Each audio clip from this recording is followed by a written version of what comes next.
اللهم صل على سيدنا محمد يا رب صل وسلم دائما أبدا على حبيبك نحمده ونصلي ونسلم على رسوله الكريم أما بعد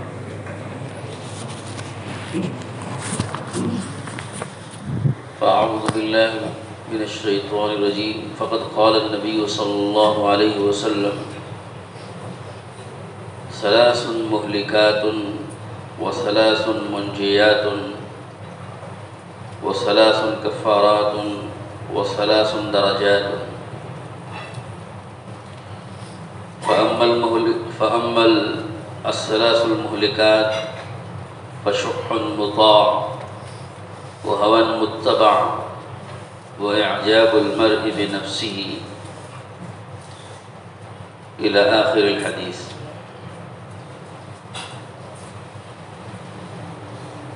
بزرگان محترم، دوستو، بھائیو، ہم سب اصلاح اور تربیت کے محتاج ہیں، اور ہم سبھی اس وقت میں ایک ہی مقصد کے لیے جمع ہیں، اپنے حضرت دامت برکاتہم العالیہ کی صحبت میں سب ایک غرض لے کر کے ہم آئے ہیں کہ ہماری کسی طرح اصلاح ہو جائے۔ اصلاح میں کس چیز کی اصلاح؟ سب تو چاہتے ہیں کہ اصلاح ہو جائے، لیکن کس چیز کی اصلاح؟ کیا اصلاح ہونی ہے؟ اس کے طے کرنے میں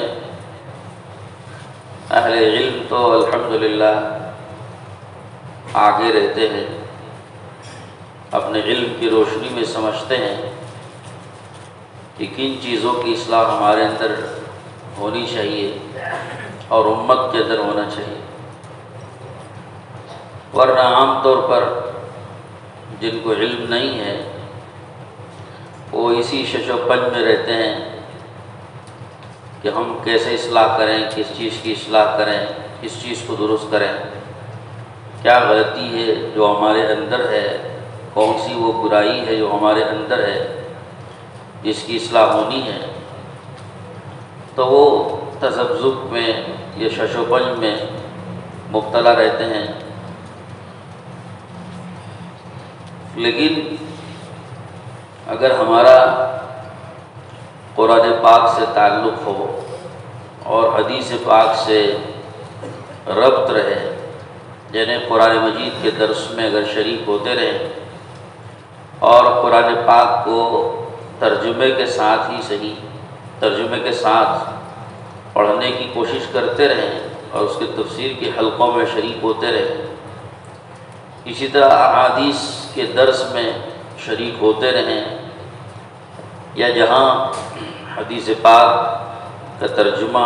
ہمیں سنایا جا رہا ہو، ترجمے کے ساتھ حدیث پاک کی کتابیں ملتی ہوں، اس سے اگر ہمارا ربط رہے تو بہت سی چیزیں ہمارے سامنے خود کتاب و سنت کے ذریعے سے ایسی ہمارے سامنے واضح طور پر آ جاتی ہیں جس سے سمجھ میں آتا ہے کہ یہ وہ برائیاں ہیں اور یہ وہ منکرات ہیں جن میں ہم مبتلا ہیں اور اس کی اصلاح کی ہمیں ضرورت ہے۔ جیسے ماشاءاللہ یہاں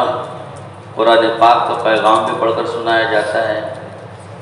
اور اسی طرح حدیث پاک ہر نماز کے تھوڑی دیر پہلے احادیث سنائی جاتی ہیں، اور حدیث کے حوالے سے وہ برائیاں سنائی جاتی ہیں، وہ منکرات سنائے جاتے ہیں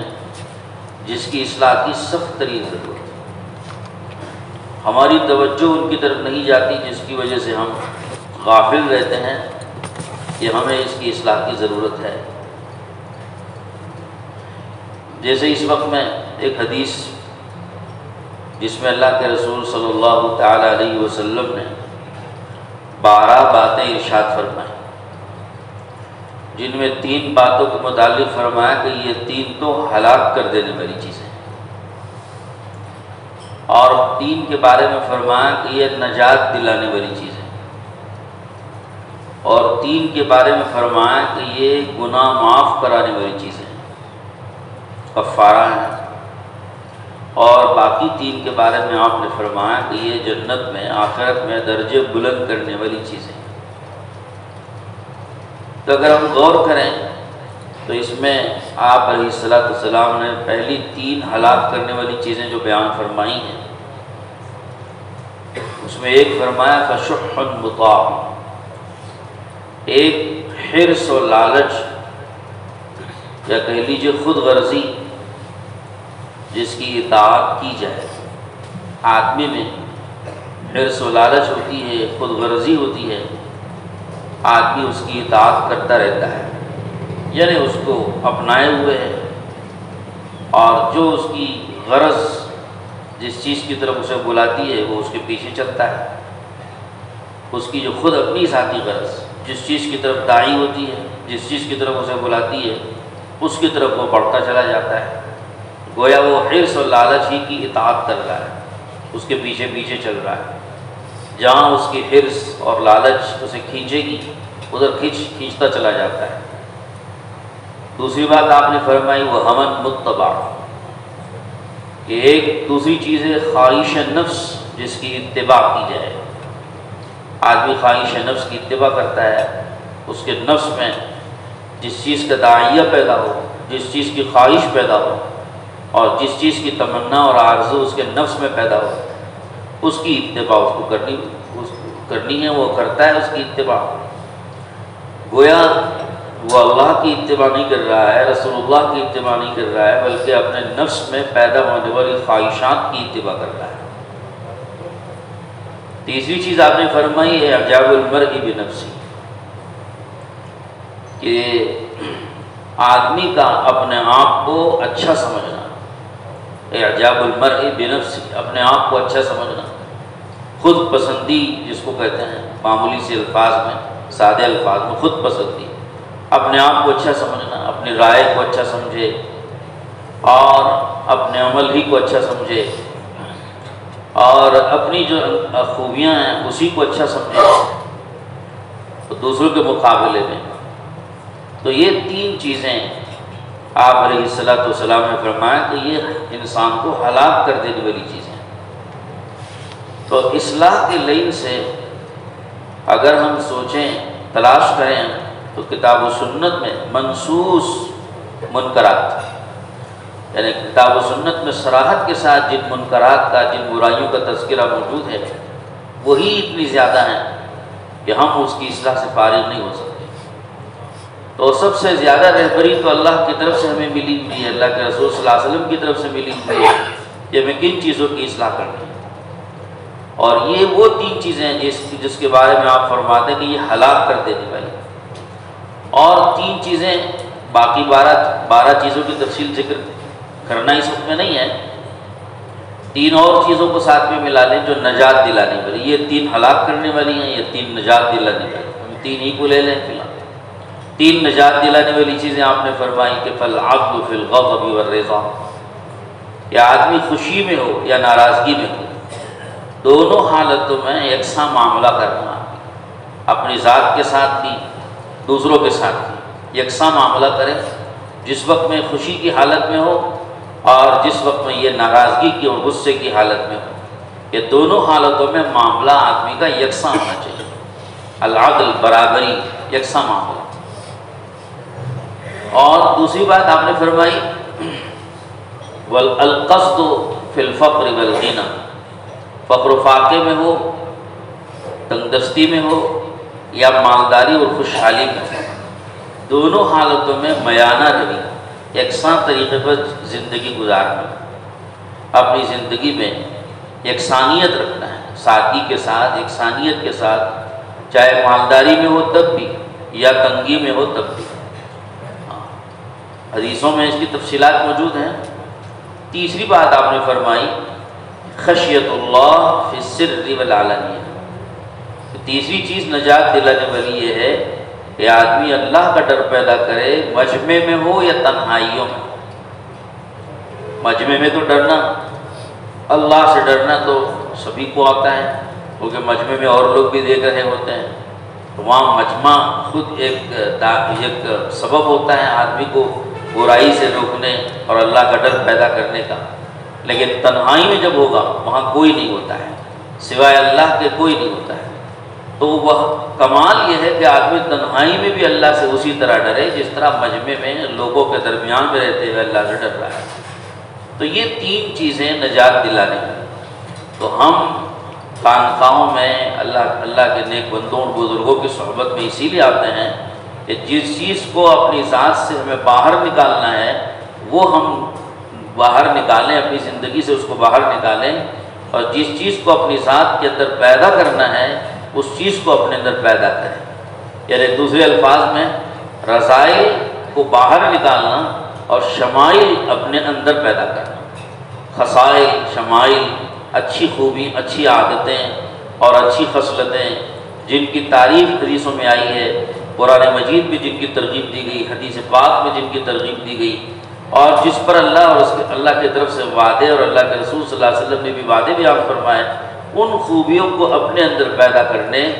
اور جن برائیوں کی مذمت کتاب و سنت میں آئی ہے ان برائیوں کو اپنی ذات سے نکالنے کے لیے ہم یہاں آتے ہیں۔ تو اگر ہم ان چیزوں کی طرف توجہ دیں گے تو پھر ہمارا یہاں آنا مفید ثابت ہوتا ہے، اور اگر ہم ان چیزوں کی طرف توجہ نہیں دیتے بلکہ صرف چند معمولات ہی کو اگر ہم سمجھنے لگے، چند معمولات کا پورا کر لینا، چند اذکار کا پورا کر لینا، یا یہ کہ وقت کو یہاں گزار لینا، یا یہاں بیٹھے بیٹھے جو ہے واعظ و نصیحت سن کر کے چلا جانا، یا صرف یہ سمجھنا کہ صاحب اس ماحول میں بھی آ کر کے بیٹھ کر کے چلے جائیں گے تو فائدے سے خالی نہیں ہے، یہ سب اپنی جگہ ہے لیکن اصل مقصود نہیں ہے۔ یہ سب مقصود کے حاصل کرنے کے ذرائع ہیں۔ مقصود تو یہ ہے کہ جس چیز کے جن عادتوں اور جن برائیوں کے نکالنے کا ہمیں حکم دیا گیا اپنی ذات سے، ان چیزوں کے نکالنے کی طرف توجہ دی جائے، اور جن خوبیوں کو اپنی ذات میں پیدا کرنے کا حکم دیا گیا ہے ان چیزوں کو اپنے اندر پیدا کرنے کی محنت اور فکر اور مشق کی جائے۔ اصل مقصود تو یہ ہے۔ تو اگر ہم مقصود کی طرف توجہ نہ دیں اور باقی وسائل و ذرائع کی طرف توجہ دے کے اسی پر ہم اپنی ساری توجہ مرکوز کرنے لگیں، جیسے بعض لوگوں کی ایک فکر ہوتی ہے کہ کچھ کیفیت ان کے اوپر طاری ہونی چاہیے، ذکر کر رہے ہیں تو ذکر میں کچھ کیفیت ان کے اوپر آ جائے، کچھ وجد میں آ جائیں،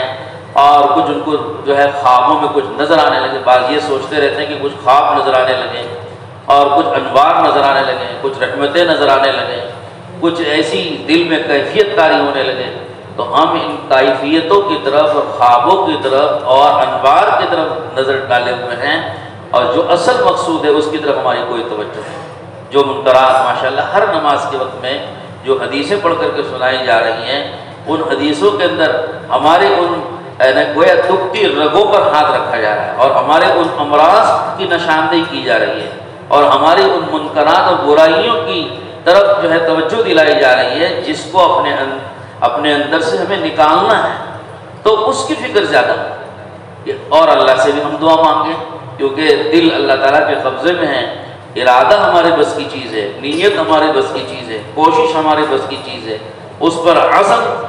پیدا کرنا ہمارے بس کی چیز ہے، اور اس پر قدم اٹھانا اور کوشش کرنا یہ ہمارے بس کی چیز ہے۔ تو جتنا ان برائیوں کو نکالنے کے لیے ہمارے بس میں ذمہ داری ہے، ہم اس کو تو نبھائیں اور پورا کریں، کوشش کریں، اور پھر باقی جو چیز ہمارے بس میں نہیں ہے اس کے لیے اللہ سے دعا مانگیں۔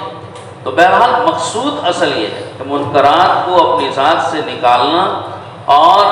جو خصائل اور شمائل اور اچھی عادات اور خوبیاں ہیں وہ اپنے اندر پیدا کرنا، اس کی طرف آدمی کو توجہ دینا چاہیے۔ تو تین چیزیں جو لمبا بیان کا موقع نہیں، جو تین چیزیں ہم نے ذکر کی حدیث پاک میں، فشح مطاع، کہ سب سے ہلاک کرنے والی بڑی خراب عادتوں میں سے ایک عادت جو اللہ کے نبی نے بیان فرمائی صلی اللہ علیہ وسلم، کہ وہ خود غرضی ہے۔ آدمی جب خود غرض ہو جاتا ہے، اس کی طبیعت میں اپنی غرض پورا کرنے کا جذبہ کہ میری غرض پوری ہونی چاہیے، میرا مقصود پورا ہونا چاہیے، میری جو ضرورت ہے وہ پورا ہونا چاہیے۔ جب آدمی کے مزاج میں یہ خود غرضی پیدا ہو جاتی ہے تو خود غرضی کی مذمت اتنی آئی ہے کہ حدیثوں کے اندر بھی اور علماء نے بھی بیان فرمائی کہ یہ تو آدمی کو برباد ہی کر کے چھوڑ دیتی ہے۔ خود غرض آدمی کسی کی پرواہ نہیں کرتا ہے، کسی کی عزت گر رہی ہے اور اس میں کسی کی دوسرے کی حاجت و ضرورت پامال ہو رہی ہے اور دوسرا بھوکا مر رہا ہے یا دوسرا آدمی اپنی بنیادی ضرورتوں سے محروم ہو رہا ہے، کچھ بھی ہو جائے لیکن اس کو اپنی غرض پوری کرنی ہوتی ہے۔ خود غرض آدمی تو دوسرے کی موت کی بھی پرواہ نہیں کرتا ہے، وہ تو اپنی غرض کو پورا کرنے کے پیچھے لگا رہتا ہے۔ تو ہمیں یہ بتایا گیا ہے کہ جب ہم معاشرتی زندگی میں زندگی گزار رہے ہوں، چار آدمیوں کے درمیان میں ہم رہتے ہیں، مجموع میں رہتے ہیں، خاص طور پر یہ خانقاہی ماحول میں جہاں اجتماعی طور پر کھانے کا نظام ہے، اجتماعی طور پر سونے کا نظام ہوتا ہے، اجتماعی طور پر بہت سارے کاموں کے کرنے کا یہاں پر ایک نظام ہوتا ہے، تو یہاں پر اس سے بچنے کی بہت سخت ضرورت ہے۔ اور اس سے بچنے کا آسان ذریعہ یہ ہے کہ ہمارے اندر، علماء نے فرمایا ہے، بزرگوں نے بھی، کہ خود غرضی سے بچنے کا ذریعہ کیا ہے کہ ہمارے اندر یہ خود غرضی نہ آئے، جو ہلاک کرنے والی چیز ہے وہ ہمارے اندر نہ آئے، یا اگر ہے تو وہ ہماری اس کی اصلاح ہو جائے اور وہ نکل جائے۔ اس کے لیے علماء نے فرمایا کہ آدمی اکرام مسلم کو اپنائے، اکرام دوسروں کے اکرام کو اپنائے۔ دوسرا کا اکرام ہے، احسان ہے، ایثار ہے، تین چیزیں۔ اکرام میں تو دوسرے کی حق کی ادائیگی ہوتی ہے، احسان یہ ہے کہ حق سے زیادہ اس کو دیا جائے، ایثار یہ ہے کہ اپنا حق چھوڑ کر کے دوسرے کا حق ادا کر دیا جائے۔ اگر ہم اس چیز کو بالترتیب اختیار کریں تو خود غرضی سے حفاظت ہو جائے گی، آدمی خود غرض نہیں رہے گا بلکہ بے غرض بن جائے گا۔ کہ جب آدمی دیکھ رہا ہے کہ بھائی دوسرے کا اکرام مجھے کرنا ہے، دوسرے کا حق ادا کرنا ہے، اور اب اس دوسرے کو اس کے حق سے زیادہ دینا ہے، اور تیسرا یہ کہ اپنا حق چھوڑ کر اپنا حق معاف کر کے دوسرے کا حق ادا کرنا ہے، جس کو ایثار کہتے ہیں۔ یہ جو عادتیں ہیں جب ہم اس کو اپنانے لگتے ہیں مثبت طریقے پر، تو یہ عادتیں آتے ہی آدمی اپنے خود غرضی اس کے اندر سے نکلتی چلی جاتی ہے، بے غرض ہو جاتا ہے کہ مجھے اپنی غرض سے کچھ لینا دینا ہے، مجھے تو دوسرے کی غرض پوری کرنی ہے، دوسرے کی ضرورت پوری کرنی ہے، دوسری کی حاجت پوری کرنی ہے، دوسروں کے تقاضوں کو پورا کرنا ہے۔ تو اپنی غرض سے بے غرض ہو کر دوسروں کی غرض پورا کرنے کا جذبہ اس میں انشاءاللہ خود بخود پیدا ہوتا چلا جاتا ہے۔ تو اجتماعی ماحول میں اگر ہم اکرام مسلم، اس کو دعوت تبلیغ کے اندر بھی 6 نمبر کے اندر چوتھے نمبر پر اس کو جگہ دی گئی، تو یہ چوتھے نمبر والا والی جو چیز ہے اکرام مسلم، اس کے اندر یہ تین چیزیں، حق والے کو حق دینا، دوسرا ہے کہ حق سے زیادہ دینا جس کو احسان کہتے ہیں، اور تیسرا اپنا حق چھوڑ کر دوسرے کا حق ادا کرنا جس کو ایثار کہتے ہیں۔ یہ چیزیں اگر ہم اپنے اندر لاویں گے تو انشاءاللہ خود غرضی والی جو چیز ہے، جو عادت ہے، بری عادت ہے جس کی مذمت آئی، جس کو مہلکات میں سے فرمایا، ہلاک کرنے والی چیزوں فرمایا، اس سے انشاءاللہ اس کا علاج ہو جائے گا اور وہ چیز نکل جائے گا۔ اور دوسری چیز ہون متبع، خواہش نفس کی اتباع۔ خواہش نفس کی اتباع تو آدمی کو واقعتاً ہلاک کر دیتی ہے۔ آدمی کے دل میں بہت ساری خواہشات ہوتی ہیں۔ ہمارے ایک بزرگ کہا کرتے تھے،